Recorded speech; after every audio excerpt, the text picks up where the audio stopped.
Pues muchas gracias, Noemí Trujillo y Lorenzo Silva. Muchísimas gracias por estar aquí esta tarde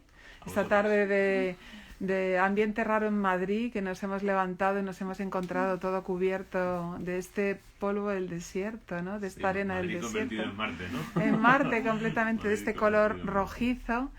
Y muchas gracias por venir aquí a la librería Alberti a charlar con nosotros sobre la nueva entrega de la inspectora Manuela Mauri, que bueno, va avanzando, ¿no? Supongo que un segundo volumen, La forja de una rebelde, después de Si esto es una mujer, supongo que ver cómo van creciendo bueno, pues las aventuras, la vida, cómo se extienden las historias, ¿no? Debe ser también muy emocionante para los dos en esta obra cómplice, absolutamente cómplice de los dos escritores. La verdad es que el personaje ya tiene unos añitos de vida, ¿no? Porque el origen es de un cuento que yo escribí en el año 2016, si no recuerdo mal, más o menos, o sea que hace ya 6 años. En aquel momento era, bueno, pues sí, tenía todos sus rasgos. Era una inspectora de homicidios de Madrid, tenía una vida complicada, tenía 2 hijos, un primer matrimonio fallido, su carácter, en fin, todos los rasgos esenciales estaban ya en ese relato, ¿no? Pero quizá es, con la perspectiva, ¿no?, de tener ya otras 2 novelas en medio, es interesante ver lo que pasa con los personajes de ficción, ¿no? Como a veces pues nacen y ahí se quedan. No sé yo cuántos relatos breves he podido escribir. Son cientos, si a lo mejor no son miles ya, ¿no? Y sin embargo, pues hay personajes que por alguna razón se quedan olvidados, y otros que, bueno, te llaman, y a veces te llaman a través de los lectores, que es lo que pasó con Manuela. Yo realmente escribí el relato para un libro colectivo, no tenía mayor intención de seguir con ella, y fueron lectores, y en especial lectoras de ese relato, las que me dijeron: oye, ¿tú no te has planteado convertir este personaje en algo con continuidad, en darle una historia larga y desarrollar más el personaje a través de, por ejemplo, una novela? Bueno, esa idea surgió, ese día yo le di vueltas en solitario, se la planteé a Noemí preguntándole, ¿no? Ella había leído el relato, ella conocía el personaje, y preguntándole: ¿tú crees que tiene sentido que este personaje, bueno, le demos un poco más de espacio, ¿no? O le dé un poco más de espacio? Lo planteaba individualmente. Y dice: hombre, pues yo creo que sí. Y me lo dijo tan convencida, que eso fue, me lo dijo muy convencida, que fue lo que me llevó a mí a proponerle este juego, a hacerlo entre los dos. Es decir, que el personaje tuviera una vida novelesca a través de mi mirada, que es la original, pero también a través de la suya, ¿no? Para enriquecer lo que es el personaje de Manuela. Y bueno, hizo esa primera aparición en una novela, Si esto es una mujer, y nos ha seguido llamando a la puerta, ¿no? Nos ha seguido llamando a la puerta para seguir contando historias con ella. Sí, para mí ha sido una alegría este segundo libro y un desafío, porque cuando Lorenzo me hizo esa propuesta con el primero, con Si esto es una mujer, digamos que yo me tiré a la piscina sin pensar muy bien lo que estaba haciendo, ¿no? Tuvo un carácter de experimento muy fuerte. Habíamos hablado de investigar el homicidio de una prostituta en Madrid. Yo soy muy abolicionista, y entonces pues el tema me atrajo enseguida, ¿no? Para mí es un tema que socialmente me importa mucho, y bueno, pues este 8M, por ejemplo, ha sido uno de los temas que ha separado al feminismo, ¿no? La postura respecto a la prostitución. Así que yo le dije que sí porque estaba muy interesada en este tema, pero después me fui enamorando del personaje, de todo lo que me aporta a mí, que es muchísimo, ¿no? Yo no soy autora de novela negra en mi trayectoria individual. Yo soy poeta, me dedico también a la investigación y a la crítica literaria, digamos que yo hago otras cosas, pero gracias a esta oferta de Lorenzo pues me permitió pues conocer otra forma de contar, salir de mi forma de confort, entrar en este personaje que, bueno, es mujer, de mi misma edad, tiene 2 hijos, yo tengo 2 hijas, las edades de los hijos son muy parecidas, y entonces me permitía quizá contar temas que han estado siempre muy presentes en mi poesía, porque la maternidad ha estado muy presente, pero desde el género de la novela negra, y eso pues me abría muchas posibilidades. El personaje pues ha crecido del primer al segundo libro. En este segundo libro pues se ha enfrentado, como todos, al desafío de la pandemia, ¿no? Que los últimos 2 años lo hemos tenido muy presente. Hoy justamente se cumplen 2 años desde que se declaró 14, el alarma. Se declaró ayer, se declaró el 14 de marzo de 2020, entraba en vigor al día siguiente, es decir, hoy hace 2 años de ese primer confinamiento. y que está muy presente en el libro y que supone un desafío para la protagonista, para Manuela Mauri, como lo ha supuesto para todos nosotros, ¿no? ¿Y cómo es un personaje? ¿Qué tiene que tener un personaje para que pueda saltar del relato a la novela y en este caso de una novela en la que el personaje sigue creciendo a la vez que crecen los autores, ¿no? Porque es vuestra compañía, no solamente crecen ellos, ¿no? Nosotros también vamos creciendo. ¿Qué características tiene que tener ese personaje? Yo creo, fíjate, que has dado con la palabra clave en la pregunta, ¿no? La palabra clave yo creo que es compañía, es decir, que el personaje sea una buena compañía para el autor, en este caso los autores, y sea también una buena compañía para el lector, ¿no? Si el autor no siente que ese personaje le da la posibilidad de explorar de su mano, ¿no? A través de su mirada, a través de su voz, digamos, el mundo que le rodea de una manera sostenida, de una manera prolongada en el tiempo, ¿no? Y para que eso sea posible, pues tienes que sentirte a gusto con ese personaje. Ese personaje tiene que transmitirte sensaciones, pues, que tienen que ver con el afecto, que tienen que ver con la complicidad, con la solidaridad. Es decir, que tú sientas que es un personaje de ficción, eso nadie lo sabe mejor que el autor, pero que pienses, si esta persona existiera, yo con esta persona me iría a dar una vuelta, me iría a dar un paseo, me iría a comer, me iría a hacer un viaje, ¿no? Porque lo que ve, lo que cuenta, la manera en la que afronta el mundo, me interesa desde ese punto de vista, ¿no? Si no tienes esa sensación, es muy difícil que tú sigas con él, ¿no? En algún momento te cansas, en algún momento. Y para eso yo creo que es bueno que el personaje sea un personaje que esté relativamente abierto, que tenga un potencial de transformación y que tampoco sea, lo voy a decir de una manera así un poco coloquial, demasiado estupendo, ¿no? Si un personaje es muy estupendo, yo por ejemplo entiendo perfectamente que Conan Doyle se hartara de Sherlock Holmes porque es un personaje muy estupendo, o sea, es muy comprensible que Conan Doyle incluso lo despeñara, ¿no? Porque es algo que en algún momento siente cualquier lector de Sherlock Holmes. Sin embargo, cuando el personaje, bueno, pues lo planteas como un ser humano con sus grietas, con sus aciertos, con sus errores, con su dosis de autocrítica, con su sentido del humor también, pero referido a sí misma, que el Manuela lo tiene, ¿no? Pues yo creo que eso te permite hacer tú el viaje y eso es lo que permite a su vez proponérselo al lector. Luego, pues el lector entrará o no, ¿no?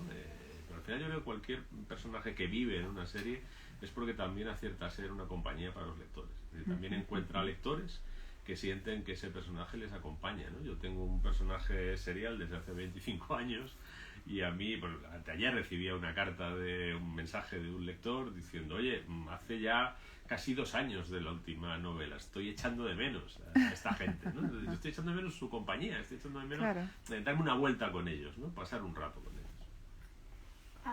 Sí, como decía el otro, es la dimensión humana del personaje lo que nos interesa mucho. Yo lo he dicho antes, pero me interesó el personaje que fuera madre, ella es policía, investiga homicidios y es madre de 2 niños, ¿no? Y tiene que conciliar su vida personal con su vida profesional.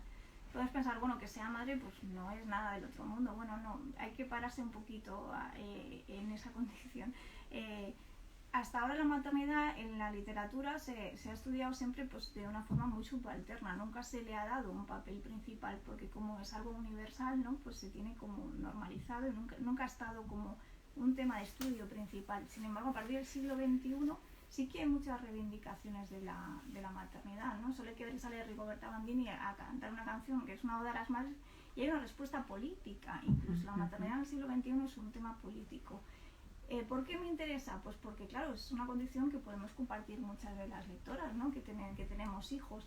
Y al final esa frontera de tu vida personal y tu vida personal están muy íntimas, están muy ligadas, ¿no? Hay muchos problemas ahí que para mí son interesantes. Hoy mismo estaba haciendo una entrevista, nos tenía que llamar el periodista, yo tenía que ir a buscar a mi hija al colegio, ¿no? Y yo pensaba, madre mía, como no me llame, que no llego al colegio, ¿no? Esta conciliación tan difícil, ¿no? Entre tu vida personal y tu vida profesional. Si le sumamos además el escenario de la pandemia con los colegios cerrados, todo lo que supuso la pandemia ha disparado la desigualdad, ¿no? Y muchas de esas tareas las han asumido las mujeres, no ya con una doble jornada, sino con una triple jornada, ¿no? Esta frontera de tu vida personal y tu vida profesional y cómo chocan y cómo convives con ella, a mí me interesa mucho del personaje. porque creo que retrata muchas de las cosas de nuestro día a día que nos suceden, que echo de menos un poco en la literatura, porque a veces los personajes sabemos que son padres porque aparece el hijo y le da el teléfono y ya está, ¿no? Y no hay ninguna trama con el hijo, no pasa nada. Es un personaje, tiene un nombre, pero no se desarrolla más. Y a mí esta dimensión humana sí que me gusta. Luego además en la novela negra los personajes femeninos tienden a tener siempre amputada esa dimensión de la maternidad o a tenerla muy, muy confinada, ¿no? De hecho, también tiene que ver con una realidad, ¿no? Muchas de las mujeres policía que asumen este tipo de funciones de investigación criminal, de investigación de homicidios, son mujeres sin hijos, ¿no? No hace mucho salió un reportaje sobre... Chamorro no tiene, ¿no? Chamorro no tiene, Chamorro no tiene. Chamorro no tiene y... Ni los va a tener. Ni los va a tener, porque además no puede, ¿no? Y ese es un caso que yo he visto en mujeres, por ejemplo, que en la Guardia Civil, que yo siempre tengo algún... No es que Chamorro sea otro asunto de nadie, pero sí que me fijo en la realidad, ¿no? Yo he hablado con mujeres, guardias civiles, que en un momento determinado, después de estar un tiempo en una unidad de investigación, precisamente la maternidad las ha apartado de ella. Y yo he conocido mujeres que siguen en la unidad de investigación criminal y te dicen, entre otras cosas, sigo porque no soy madre. O si es madre, pues ya tiene unas condiciones excepcionales. Pero, por ejemplo, salía no hace mucho en Madrid hay 2 grupos de homicidios, los 2 están dirigidos por mujeres. No estamos inventando una cosa que no sea la realidad, ¿no? Y una que dio una entrevista relativamente larga al país hace algunos meses, dijo, bueno, yo no tengo hijos. Es una de las cosas que me ha ayudado. Pero también decía, pero una de mis primeras jefas en un grupo de homicidios sí tenía hijos. Es decir, hay mujeres policías que tienen hijos.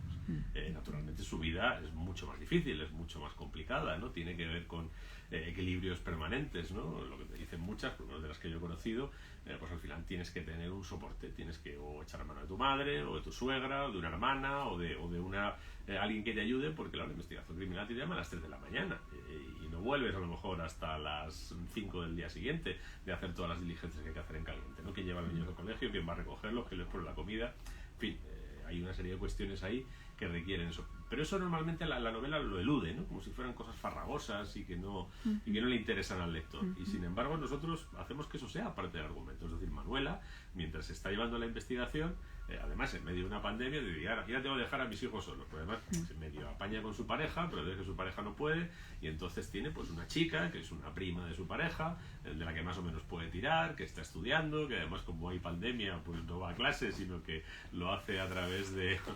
lo hace online y bueno, tiene que ir buscando, es decir, forma parte de su vida gestionar el cuidado de sus hijos y lo tiene que llevar con el resto de cuestiones, ¿no? Sí, como tú has dicho antes, una diferencia entre la serie que tiene Lorenzo Solo de Vila Chamorro y esta de Manuela Mauri, que es un tema que a mí me gusta ver cómo Lorenzo lo explora, ¿no? Esa exploración de la maternidad me resulta interesante en este ejercicio de escritura con él, que entre ahí, ¿no? Porque como te digo, con Chamorro ha decidido que no va a ser y ya no va a ser madre, ¿no?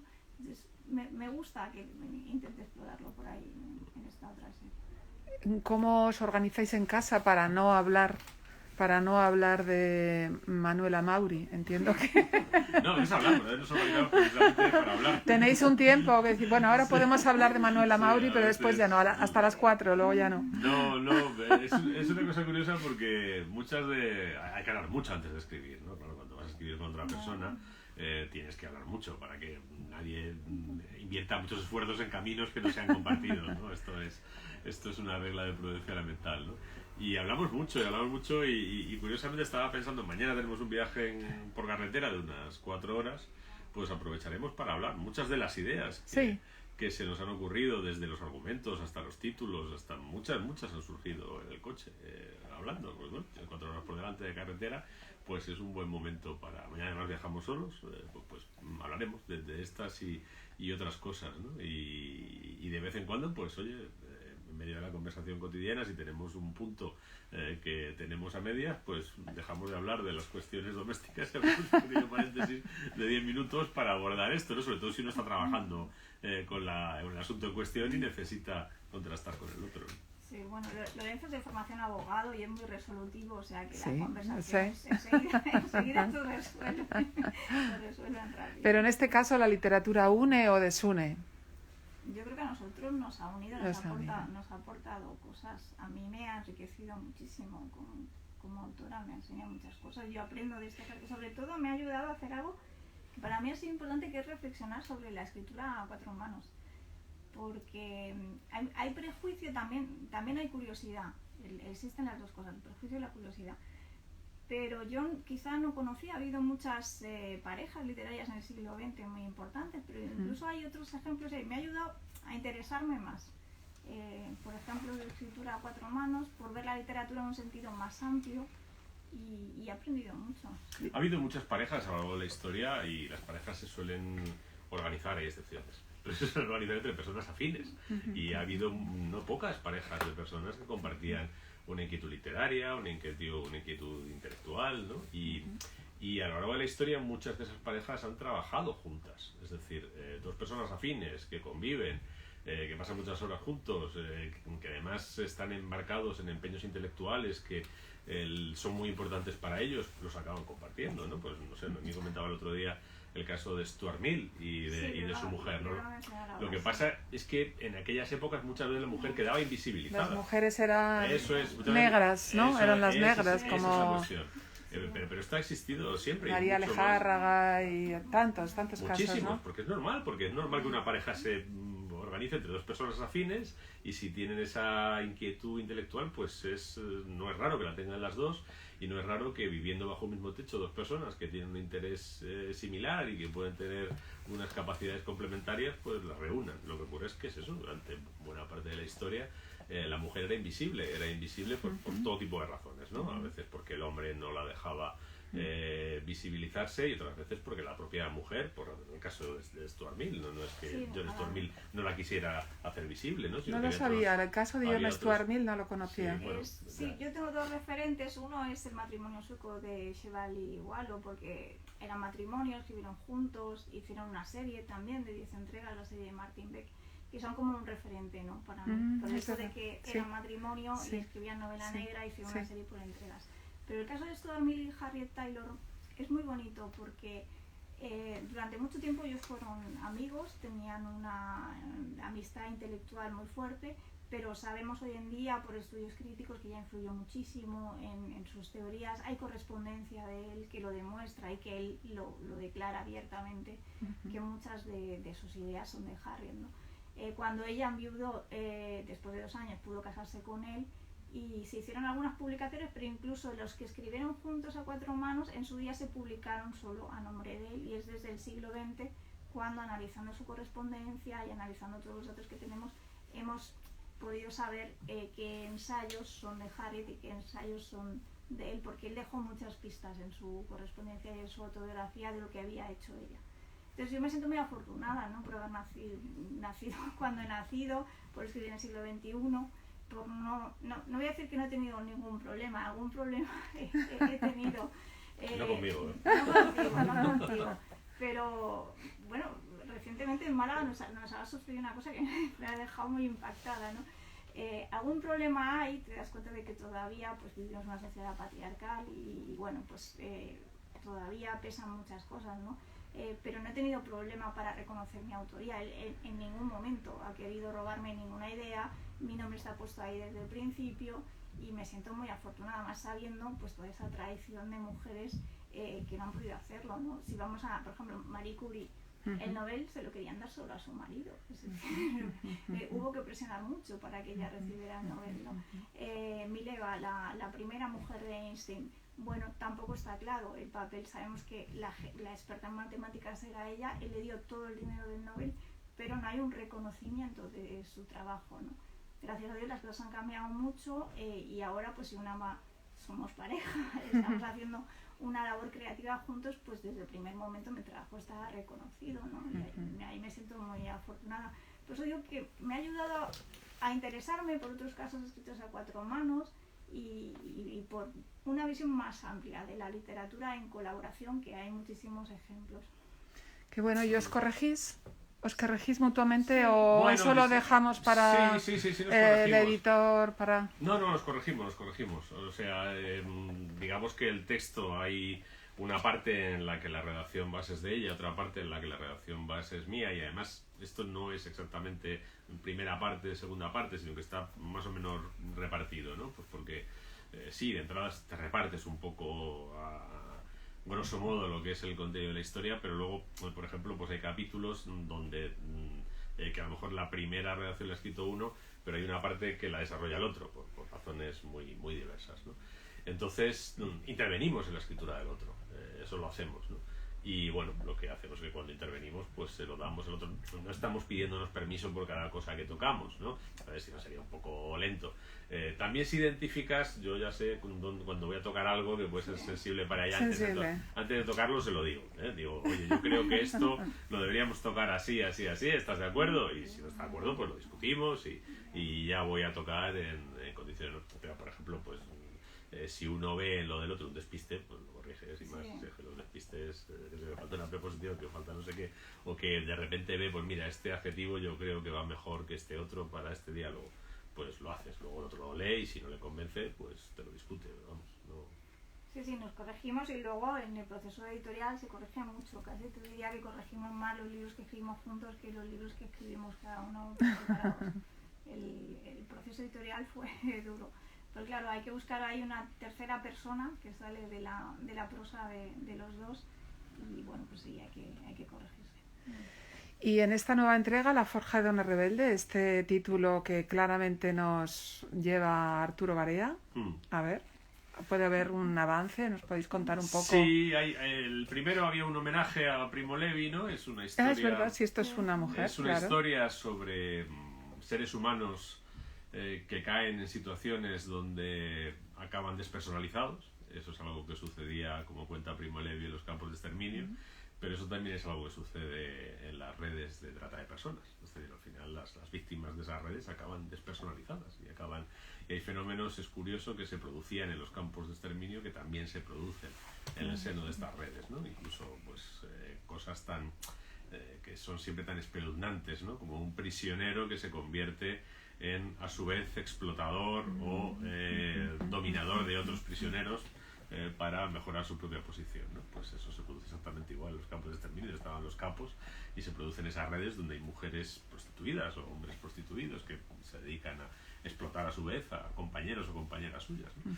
Entonces, bueno, pues la idea esa nos funcionó en la primera novela. Y dijimos, bueno, pues vamos a, por lo menos de entrada, ¿no? En lo que es el arranque de la serie, vamos a hacer un homenaje a un libro, a un autor del siglo XX que nos sea interesante, ¿no? Y que nos interese per se y que nos interese para la historia. En este caso, pues Arturo Barea, tanto a ella como a mí, nos interesa mucho porque creo que es uno de los grandes autores españoles del siglo XX, quizá el que mejor cuenta el primer tercio del siglo XX en España.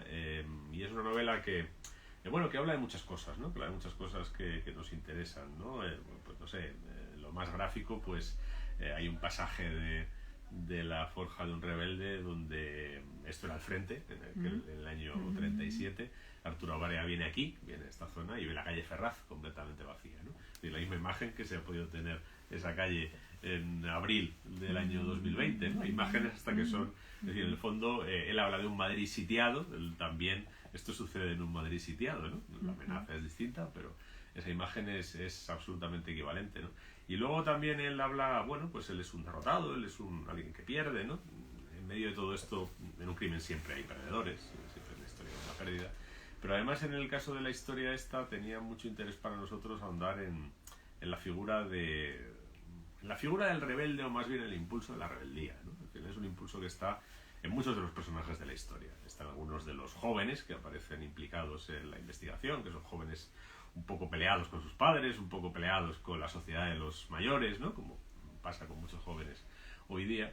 Pero también es algo que le sucede a la propia Manuela en su casa, que tiene un adolescente rebotado contra ella, y también descubrimos que es algo que forma parte de su propia biografía. Ella también ha sido esa rebelde contra sus mayores, ¿no? De hecho, ella ha acabado siendo policía tras unos estudios accidentados. Empezó a estudiar historia, luego estudió derecho y ha tenido relaciones complicadas, sobre todo con su madre, ¿no? Entonces, bueno, pues esa manera en la que Arturo Barea narra a través de su trilogía el impulso de la rebeldía y qué hacer con él, ¿no? Pues yo creo que lo interesante, y es un poco una idea que está en el fondo de esta historia, es que la rebeldía es un impulso que todos sentimos frente a las injusticias, que todos es lo más espontáneo y natural en el ser humano, pero también la rebeldía, que es un motor de transformación, que es un motor de emancipación, muchas veces es una energía peligrosa que hay que, bueno, encauzar de alguna manera, ¿no? Porque si no, a veces uno acaba con una rebeldía gratuita, con una rebeldía estéril o con una rebeldía autodestructiva, ¿no? En esta historia hay personajes que caen en ese tipo de rebeldías, ¿no? Y yo creo que Barea cuenta muy bien en su propio proceso vital cómo él consigue que esa rebeldía, que en cierto modo le acompaña siempre y le sume en cierta infelicidad. Él vive, lo que cuenta en su novela es que él es infeliz de niño, es infeliz de joven, es infeliz como hombre maduro. Y bueno, él consigue en cierto modo sublimar o encauzar su rebeldía a través del arte, a través de la expresión literaria, y convierte esa rebeldía que a él le hace sufrir tanto en una obra literaria que, bueno, pues a los muchos lectores que ha tenido nos ha servido para todo lo contrario, ¿no? Para recibir, pues, esa experiencia gratificante que es leer una buena historia bien escrita y que además es relevante, ¿no? Y bueno, pues es uno de los homenajes literarios que tiene el libro y tiene alguno más. Ya lo he dicho todo, yo creo. Pero bueno. Una cosa más para decir. Había muchos motivos para elegir a Barea. Uno de ellos, a mí me encantaría que alguien le hiciera llegar La forja de un rebelde al señor Putin, subrayado, cuando dice matar es monstruoso y estúpido. Sería estupendo que lo leyera, ¿no?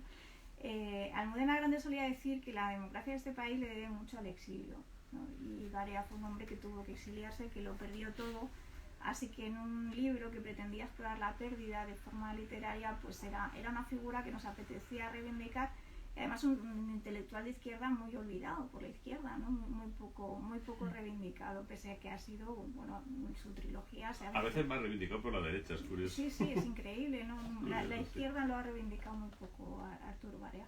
Y bueno, pues esa idea de Almudena, ¿no? De la fuerza del exilio, ahora que estamos viendo el exilio de tantos ucranianos, ¿no? El exilio, pues nosotros tuvimos un exilio muy fuerte y Barea pues es un ejemplo de esa generación que lo perdió absolutamente todo. La serie nace con una voluntad de intertextualidad que está muy presente en mis poemas también, que no siempre se entiende bien. Y bueno, pues por decir alguna cosa más, cuando por ejemplo Unamuno dice Dios mío que solo se quedan los vivos, está parafraseando a Becker, la rima de Becker que dice Dios mío que solo se quedan los muertos. Unamuno hace algo más que cambiar vivos por muertos. Unamuno está reflexionando sobre su soledad tras la muerte de su esposa, ¿no? Hay muchos ejemplos en la literatura cuando en la Ilustración deciden cambiar la Declaración de los Derechos del Hombre y del Ciudadano por la Declaración de los Derechos de la Mujer y la Ciudadana. Están añadiendo una A, pero están diciendo que esos derechos no son solo para el hombre, son para todo el mundo, ¿no? Nosotros hacemos con la serie una propuesta de relectura de algunas obras importantes del siglo XX, siempre será siglo XX.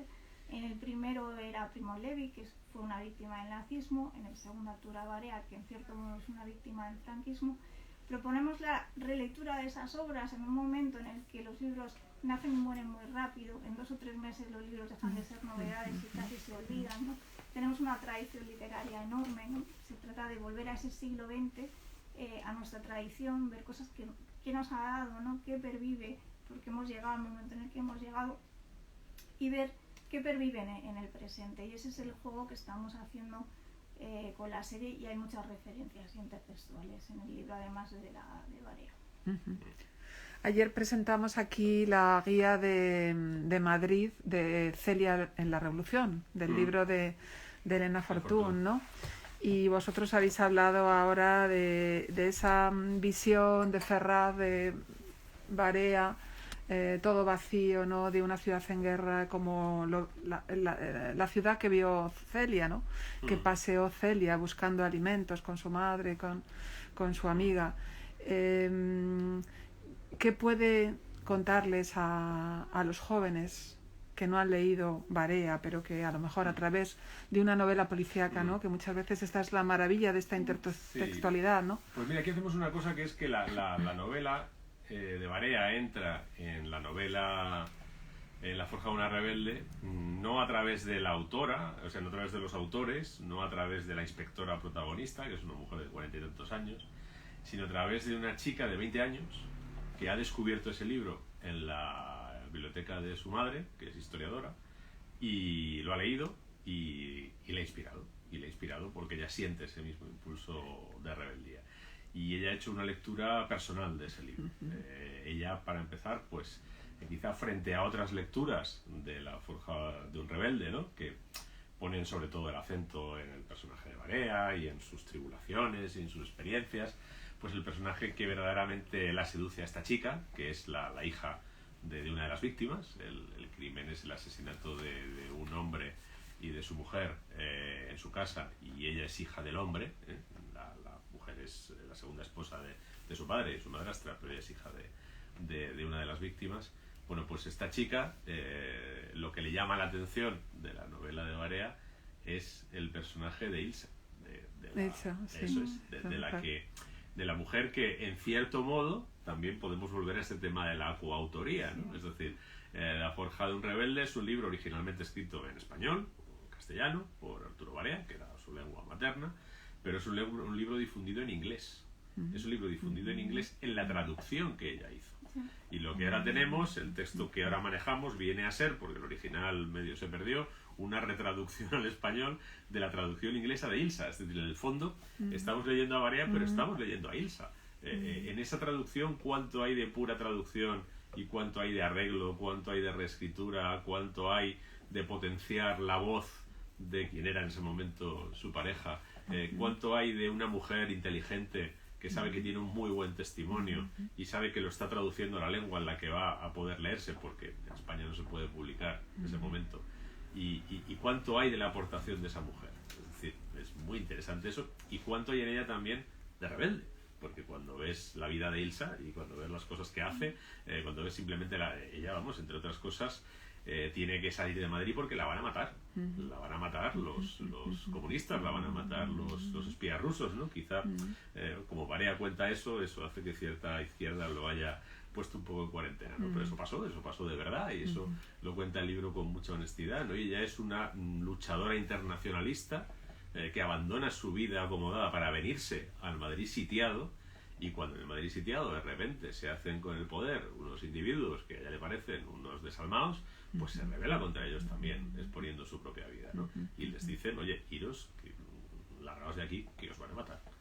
Es decir, que es un personaje que tiene muchísima fuerza, y quien lo ve es la chica, que quien lo ve en nuestra novela es una chica de 20 años, ¿no? Yo, si alguien de esa edad lee el libro, pues puede ser una invitación para que esa novela, que es una novela de mediados del siglo pasado y que pensará que a lo mejor no tiene nada que le interese, pues que la busque, despertar la curiosidad para que la lea a una nueva luz, entre otras cosas para que busque ese personaje femenino tan interesante y tan potente, ¿no? Uno de los momentos más bonitos en la promoción del primer libro de Si esto es una mujer es cuando después algún lector nos decía, oye, después de leer vuestro libro he releído a Primo Levi, o no había leído a Primo Levi y he querido leerlo, ¿no? Con este también nos ha pasado, de hecho hay una referencia que no me quiero olvidar. Los agradecimientos tiene uno, profesor Ángel Vagamonde, porque yo estudio Humanidades en la Carlos III y fue el profesor Vagamonde quien nos pidió que leyéramos a Arturo Barea, ¿no?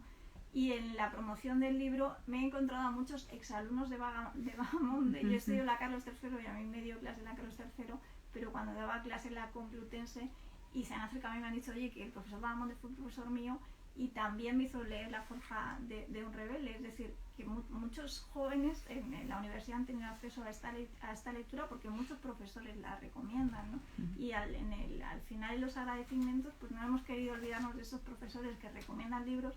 A veces se piensan que caen en saco roto, pero a veces hay alumnos que recogen las sugerencias, ¿no? Y que se acercan a los libros y hacen una gran labor también, cuando año tras año durante toda su carrera el profesor Vagamonde ha podido estar 40 años recomendando a todos sus alumnos que lean La forja de un rebelde, ¿no? Y tiene un agradecimiento al final del libro, y me he encontrado muchísimos lectores que por recomendación suya se han leído La forja de un rebelde y también se han acercado a nuestros libros. Pues qué maravilla, La forja de una rebelde. Muchísimas gracias, Lorenzo y Noemí y Lorenzo en este caso. Muchísimas gracias, es siempre un placer charlar con vosotros. Lorenzo ha venido muchas veces como monoautor y ahora tenemos la suerte que tenemos por el mismo precio, tenemos a dos autores. Muchísimas gracias, Noemí, porque entiendo que tú sobre todo eres poeta, ¿no? Fundamentalmente poeta. Me imagino que esta aventura estará llena de sugerencias y también de riesgos, ¿no? Entiendo que el lenguaje poético y pasar al lenguaje narrativo y un thriller, una novela policíaca, ¿no? Entiendo que también para ti es un desafío, aunque cada vez me voy sintiendo más cómoda. También otra de las cosas en las que he reflexionado es la cantidad de autores de novela negra que han sido poetas, que son muchísimos, ¿no? Manuel Márquez Montalbán, Agatha Christie, que está referenciada en el libro, también fue poeta, cosa que se suele olvidar su faceta del poeta, pero también fue poeta, ¿no? Y otros muchos ejemplos, ¿no? Carlos Tanón, ahora mismo también es poeta. Bueno, uno de los grandes referentes de la novela negra estadounidense, que era Raymond Chandler. No solo ¿Chandler también era poeta? Sí, escribió poesía, se conserva algún poema suyo, no muchos, pero se conservan, y sobre todo se conserva una declaración que él hizo en una carta en la que, hablando de la novela negra, y hablando de la narrativa y hablando de la novela en general, dijo: todo comienza en la poesía. Y además te das cuenta de que la poesía está presente en Raymond Chandler desde los títulos. Todos los títulos de Raymond Chandler son imágenes poéticas, ¿eh? El largo adiós, el sueño eterno, la dama del lago, son todo imágenes poéticas, ¿no? O sea que quizá un volumen próximo tenga un homenaje a un poeta en esta serie de Manuela Mauri, quizá. Es posible. Es posible, ¿no? Es posible. ¿Por qué no? ¿Por qué no? Pues muchísimas gracias por haber venido hasta aquí. Muchas gracias a todos los que nos han seguido por Instagram, por nuestra cuenta. Ya sabéis que esto queda ahí ya siempre y es fenomenal. Ahora nos van a dejar algunos libros firmados para que el Día del Padre, que es esta semana, el sábado, ¿no? El sábado, pues qué mejor regalo que un libro dedicado. Así que, bueno, un placer. Muchísimas gracias a los dos. Muchísimas gracias.